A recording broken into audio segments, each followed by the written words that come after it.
Iilang buwan na rin namang panay ang singaw ng Mount Canlaon sa Negros Occidental. Pero nitong linggo lang, sumabog na ito ng husto. Ang tanong ngayon, paano na lang ang Pasko ng mga kababayan nating Negrense? Ito sa bulkan sa mua. Dali mo. Oras at kapalaran ang kalaban. Nang lumikas ang pamilya ng magsasakang si Sadra mula Canlaon City sa Negros Oriental. Si Papa niya! Hindi alintana ang hirap sa pagtakbo habang karga-karga ang 1 taong gulang niyang anak.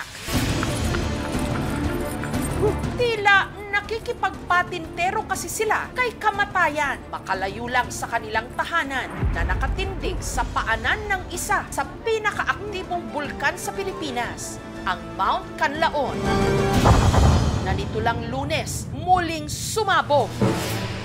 Grabe ang buto sa bulkan sa mua, sa Canlaon. Kasunod ng pag-aalboroto ng bulkan, ang pagragasa ng ibinuga nitong maitim at napakakapal na abo. Pagdalay mo! Kaya sina Sandra itinodo na ang pagtakas sa tiyak na kapahamakan. Grabe. Buto yun. Makalipas ang ilang minuto,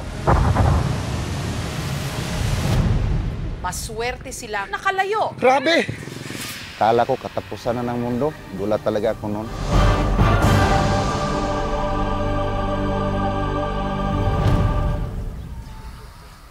Nitong Huwebes, binalikan ni Sadra ang kanilang bahay para kumuha ng gamit. Okay. Mag-prepare na ko kay mo bakwit na mi. Kay delikado na gidiri sa mo ang lugaron.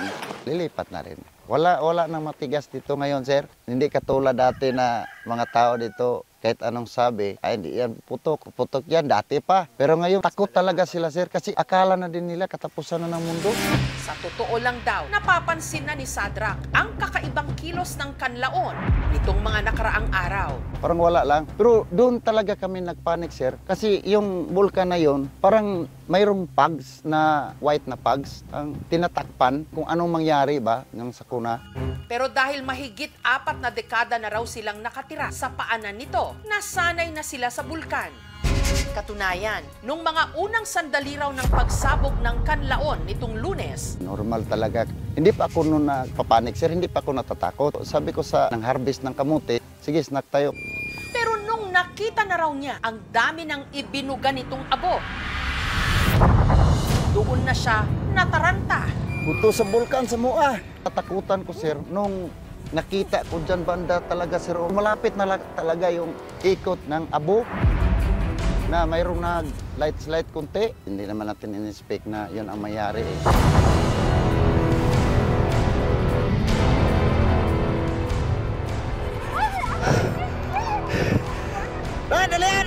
Dali mo! Takbuhan kami doon kasi ang natakutan namin yung ikot sa parang balod na sa dagat na parang hindi na mapigilan na baka pupunta yan dito. Grabe yung buto sa bulkan sa mua, sa Canlaon. Iunan ako mga bata! Tapos yung madaanan na kahoy, nag-lights. How much kung ako ang matama at saka yung mga bata, mas delikado. Grabe! Matatandaan na nito lang Hunyo, nagkaroon din ng phreatic eruption ang Canlaon. Itong mga phreatic eruptions ay mapanganib dahil ito ay nagsasanhi ng tinatawag nating ballistic projectiles. Ito yung nakikita nating umiitsa na malalaking tipak ng bato. Kahit nabuti lang yan, kapag ito ay initsa ng phreatic o steam-driven eruption, pag bagsak nito sa lupa, ito ay parang bala ng baril.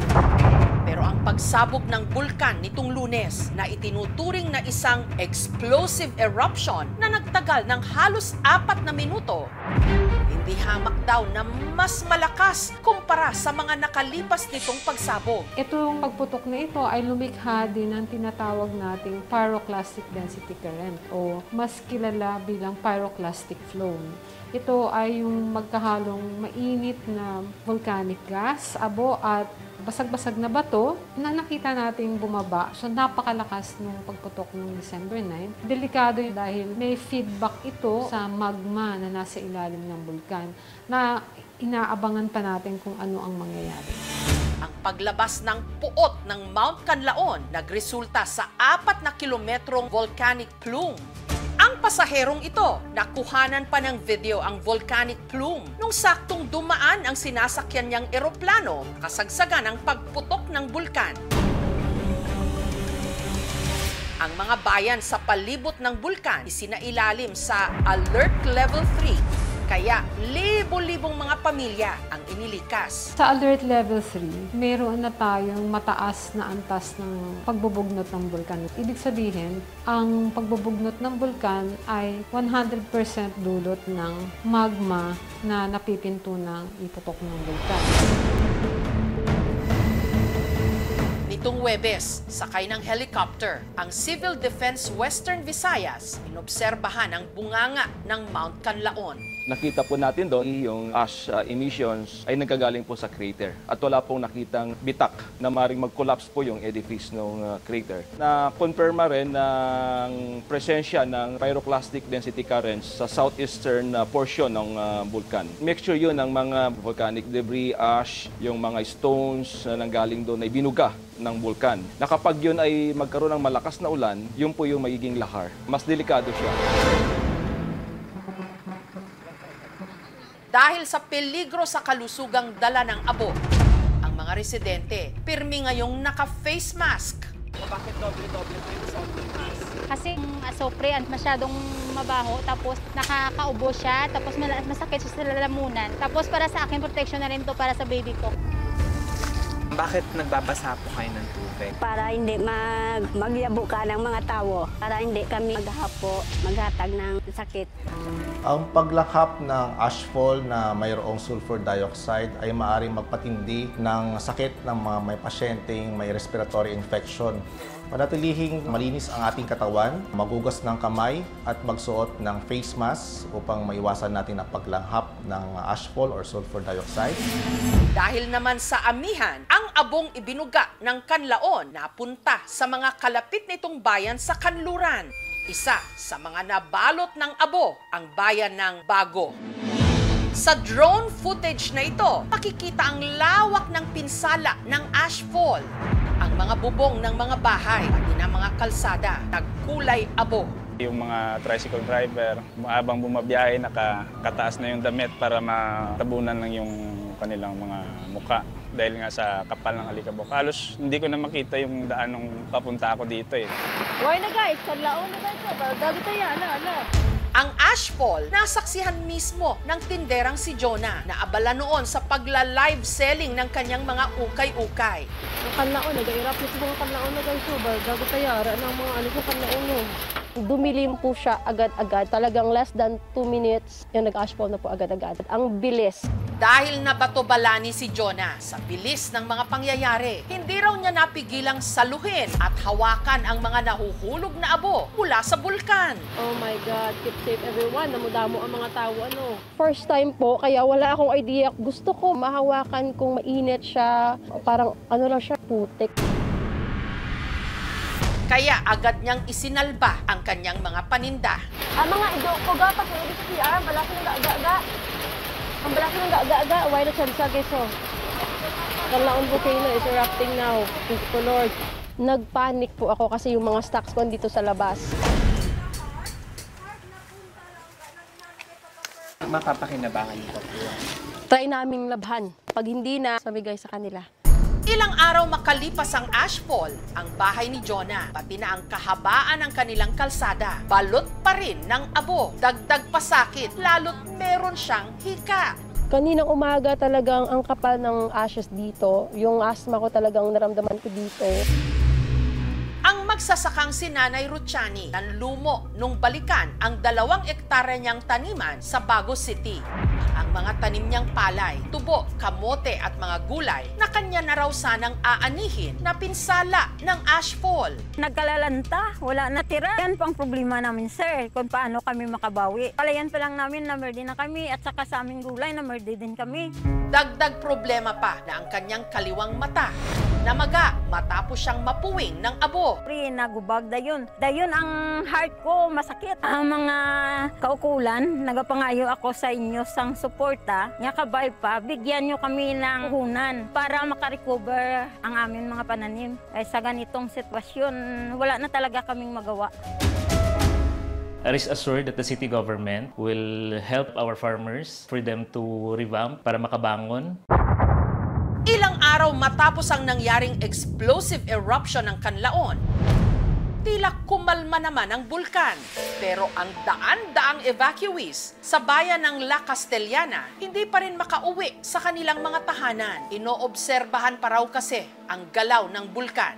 Muhila ko sa akong sitwasyon ko kay di bagut pait kayo dili magkakalaka nangamuhi in taon kaluyan in taon mi diri nga di ami diri nga mabuhi in taon mi nga dili in taon mi magutman. Si Lizelle naman aalala para sa kanyang inang si Evangeline na na-stroke. Hirap para sa akin. Araw-araw ako umiiyak kasi may maliit pa akong anak. Nahihirapan ako araw-araw. Wala naman akong kapatid eh. Ako lang mag-isa. Hindi siya mapagamot dahil mahirap lang kami.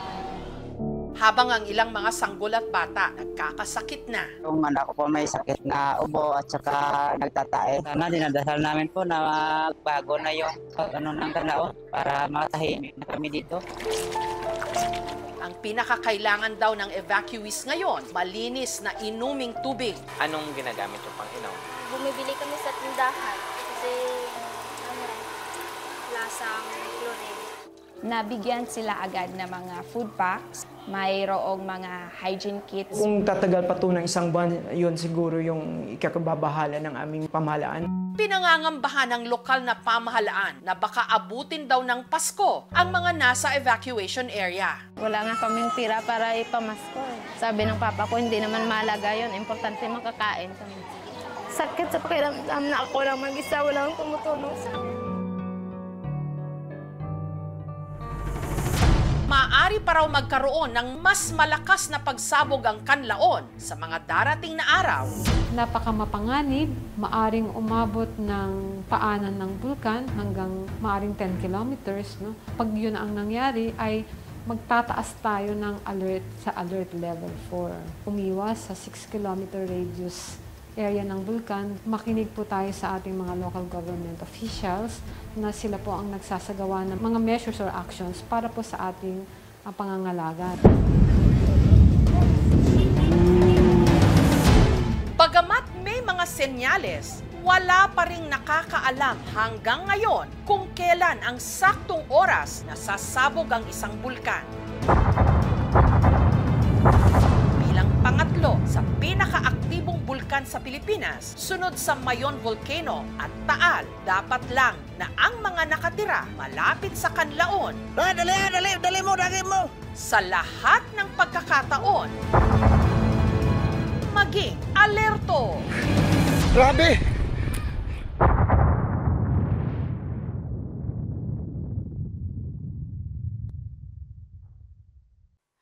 Thank you for watching, mga kapuso. Kung nagustuhan niyo po ang videong ito, subscribe na sa GMA Public Affairs YouTube channel. And don't forget to hit the bell button for our latest updates.